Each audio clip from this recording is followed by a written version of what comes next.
ಪ್ರೀತಿಸದೇ ಇರೋರು ಯಾರಿದ್ದಾರೆ? ನೋವಾಗ್ತಾರೆ ಮೋಕ್ಷಿ. ನಾನು ಜಸ್ಟ್ ಒನ್ ಲವ್ ಬಗ್ಗೆ ಮಾತಾಡ್ತಾ ಇದ್ದೀನಿ, 10-20 ಅಲ್ಲ. ಪ್ರಾಪರ್ ಆಗಿ ಒನ್ ಲವ್ ಸಿನ್ಸಿಯರ್ ಆಗಿ ಮಾಡಿ, ನೋವಾಗಿ, ಹರ್ಟ್ ಆಗಿ ಮತ್ತೆ ರೀಮ್ಯಾಚ್ ಆಗಿರೋದು. ನೀನ್ ಬಿಡ್ಚಿನ ನೀನ್ ಬೇರೆ ತರ. ಸೊ ಎಲ್ರಿಗೂ ಆ ನೋವು ಅನ್ನೋದಿರುತ್ತೆ ಅನ್ಸುತ್ತೆ ಈ ಪ್ರೀತಿ ಅನ್ನೋ ವಿಚಾರ ಬಂದಾಗ.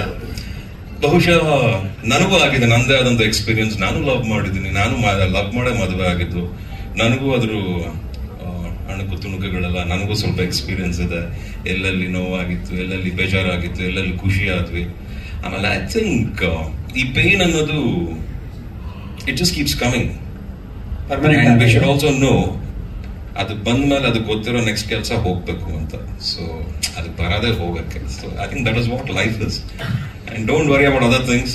ಒಳದಾಗ್ಲಿ ಚಿನ್ನ, ಯಾರು ಹೆಂಗಾರ ಇರಲಿ, ಏನಾರ ಮಾಡ್ಕೊಂಡಿರ್ಲಿ, ಈ ಲವ್ ಸ್ಟೋರಿನ ನೋಡಿ ಅವ್ರವ್ರ ಲವ್ ಸ್ಟೋರಿ ಜ್ಞಾಪಕಕ್ಕೆ ಬರುತ್ತೆ ಅಂತ ನಾನು ಅನ್ಕೊಂಡಿದ್ದೀನಿ. ನಿಮ್ಗೆ ಒಳ್ಳೇದಾಗ್ಲಿ. That's what I would like. Thank you so much sir.